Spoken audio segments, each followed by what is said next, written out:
Football সম্রাট Lionel মেসির উপস্থিতিকে কেন্দ্র করে যুবভারতী ক্রীড়াঙ্গনে সৃষ্ট বিশৃঙ্খলা নিয়ে এবার প্রকাশ্যে মুখ খুললেন প্রধানমন্ত্রী নরেন্দ্র মোদী। বাংলা সফর সেরে ফেরার পর শনিবার রাত 8:30 নাগাদ সোশ্যাল মিডিয়া এক্সে একটি পোস্টে তিনি রাজ্যের শাসক দল তৃণমূল কংগ্রেসকে কড়া ভাষায় আক্রমণ করেন।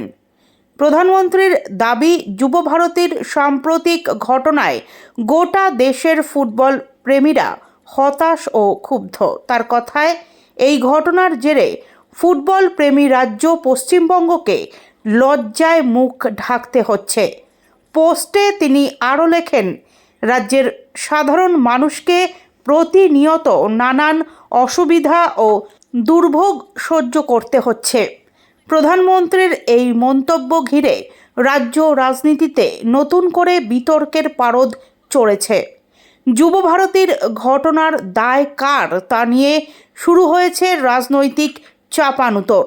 একদিকে যেখানে বিরোধীরা প্রশাসনিক ব্যর্থতার অভিযোগ তুলছে, অন্যদিকে শাসক দলের তরফে পাল্টা জবাবের প্রস্তুতি চলছে বলেই রাজনৈতিক মহলের ধারণা।